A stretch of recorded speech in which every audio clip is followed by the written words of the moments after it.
My early hours with the Ascent were a bit of a roller coaster.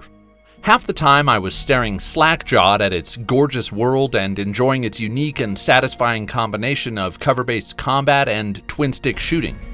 Other times I wished I had someone to ask, what are the best cyberware augmentations, and what the hell are these yellow cylinders that keep popping out of these damn vending machines? And that's where this video comes in. I've wrangled a list of everything I'd wish I'd known before I got started.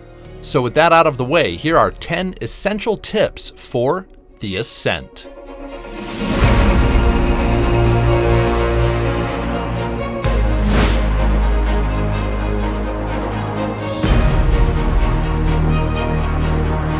The first thing you'll do in the Ascent is customize your character. But unlike another cyberpunk-themed RPG, this one lets you change your appearance after the fact. Just visit a grafter. They're the vendors marked on your map by the DNA helix icon. They not only sell cyberware augmentations that give you awesome new combat abilities, more on those later, they'll also have an option to go in for surgery. Here you can change any part of your appearance, even your gender, so yeah, don't worry if you end up not liking the way you look.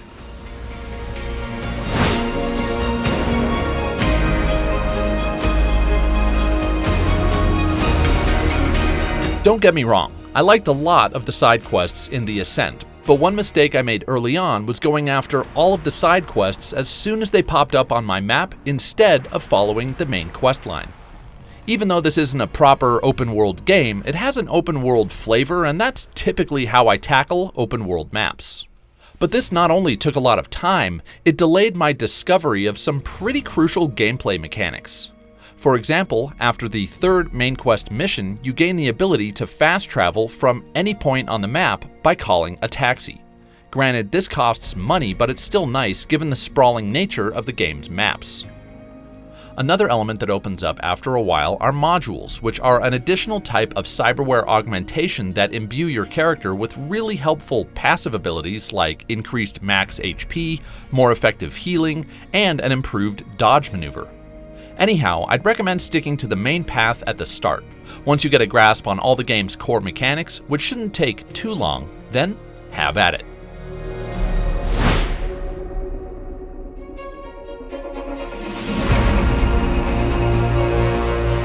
The areas you'll explore in the Ascent are huge. They're also quite vertical, filled with multiple levels, staircases, and elevators.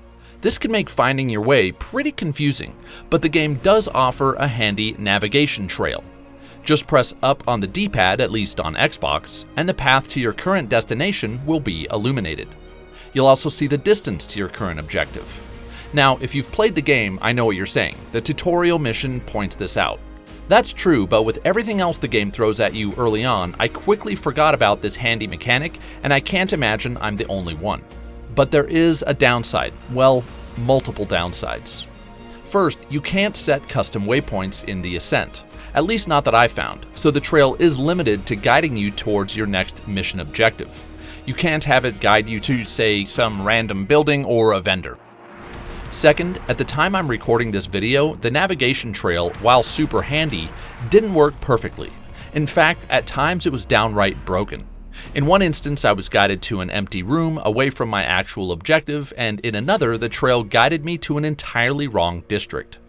If this happens to you, know that my correct destination was either marked correctly on the world map, noted in a quest description, or my objective was correctly marked on the selection of destinations given to me when I fast traveled. I really hope this gets fixed in a day one patch because this is by far and away my biggest complaint about the Ascent. Anyhow, let's move on.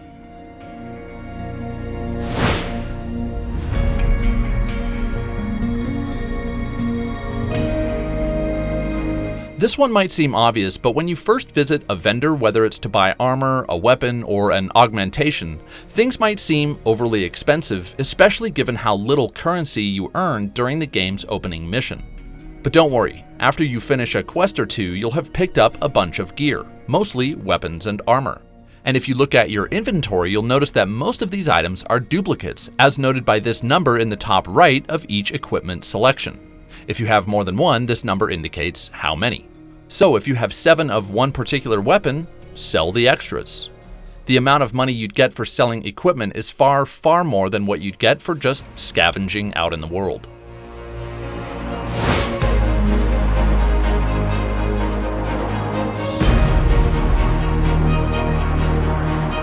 While the Ascent isn't the most challenging game, it does have some pretty tough battles.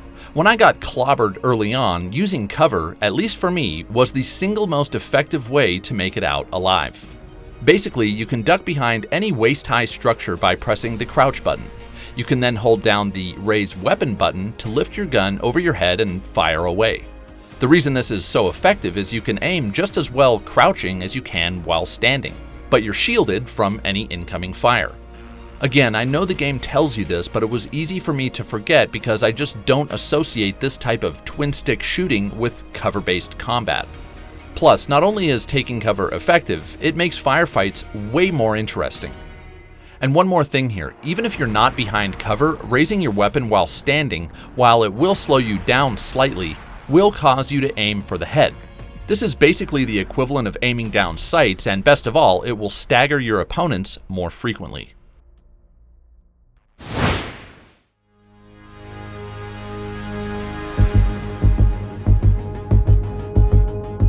If you're early in the game and wondering, where are all the different guns? Well, the Ascent doesn't have a ton of weapon variety early on. That does change later in the game, but for now, how do you boost your firepower? That's where upgrading comes in. You can upgrade your weapons by visiting a gunsmith. Those are the vendors marked by a hammer icon on your map.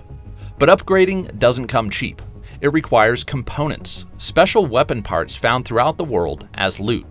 The first several upgrades for a weapon will only require basic components, which are relatively common.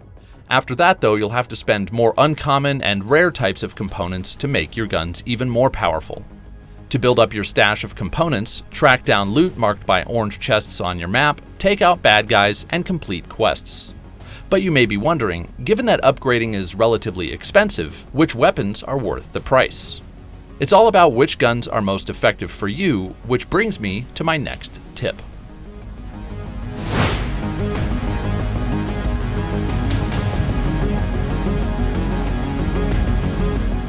You start the game with just a pistol as your primary weapon, but you'll quickly notice that you can equip a primary and a secondary weapon, and that you can switch between them in real time with the press of a button.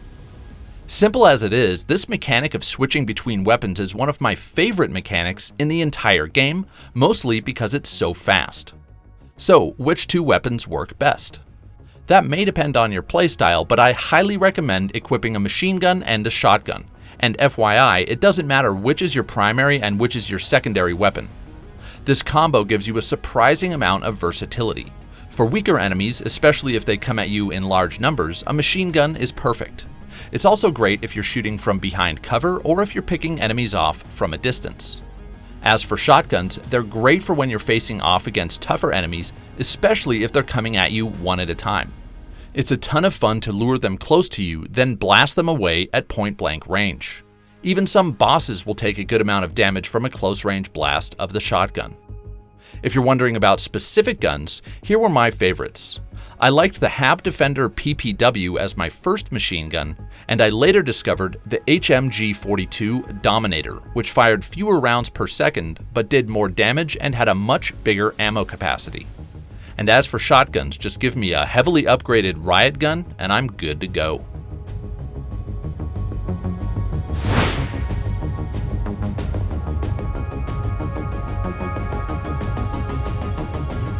In addition to good old-fashioned firearms, you have two additional ways of dealing damage in the Ascent.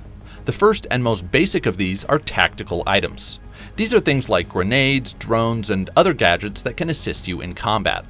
The second are augmentations. These are cyberware implants, and trust me when I say that these are where the real fun is at. But first, let's look at tacticals. Again, these are physical items, but they're not consumables. Once you've equipped, say, a frag grenade, you can use as many as you want, but once you use it, you've got to charge it up again before using another, which is done by dealing damage in combat. Unfortunately, this can take a long time, so don't expect to be lobbing grenade after grenade after grenade. My first tactical was the shockwave grenade, which stuns enemies and works well enough, but the one that I got pretty early on and that I really ended up liking was the stasis drone. This is a drone that follows you around and freezes enemies in place, and if you kill them while frozen, they explode. Another tactical you can equip includes the rejuve field, which heals any organism within its radius. This includes enemies, but also other co-op players. Okay, let's now look at augmentations. While not all augmentations are winners, some are total game changers. The one that I got early on that just dominated enemies up close was the hydraulic slam. It's this super powerful punch that demolishes any and all enemies that happen to be standing right in front of you. Then there's the neutron beam. I mean, just look at it. I also found success with the mono scrapper, which deploys a close combat drone that works to distract enemies and deal damage. Honestly, I'm not sure how I would have beaten this boss had I not been able to distract it with the mono scrapper so I could then blast it from a distance with the neutron beam. The moral of the story here is, once you start accumulating both tactical items and augmentations, make sure you experiment. I promise it will pay off, especially for the game's tougher battles.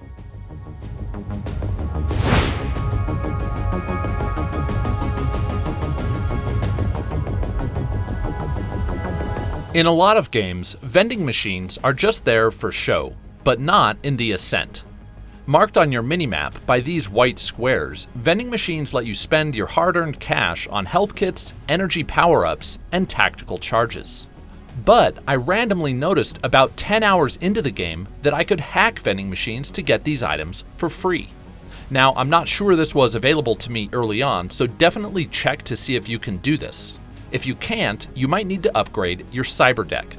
You can find cyber deck upgrades as loot throughout the world to upgrade your hacking ability. When you pick up a cyber deck upgrade, it will modify your cyber deck automatically. No need to visit a grafter or have it surgically installed or anything like that. Anyhow, hacking vending machines will save you a ton of cash, and as for the stuff they spit out, again, you'll get health power-ups, energy power-ups, and tactical charges. Health power-ups obviously heal you. Energy power-ups, those are the blue cylinders. They give you energy, which is marked by the blue meter opposite your red health gauge. Energy, by the way, is what you spend in order to use your cyberware augmentations. And lastly are tactical charges, the yellow cylinders. These charge your tactical items that I talked about earlier, grenades, drones, and so on. So if you want to power up your tactical items, not to mention fill your energy and make sure you're at max health, all before entering a battle, looking for vending machines is a great way to do it.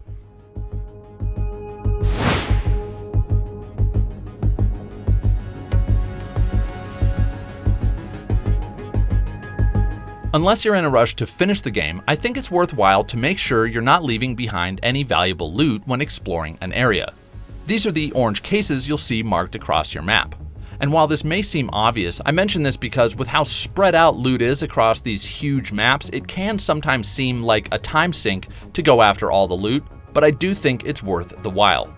Yes, you'll find weapons and armor, but these are also where you'll find some of the game's most valuable items, such as the aforementioned components used for upgrading your equipment, and I even found a skill point or two which are used to level up your stats. Plus, clearing an area of loot always involves blasting more than a few enemies, which is always good for leveling up. Now, all that said, don't go too far out of your way just to get loot.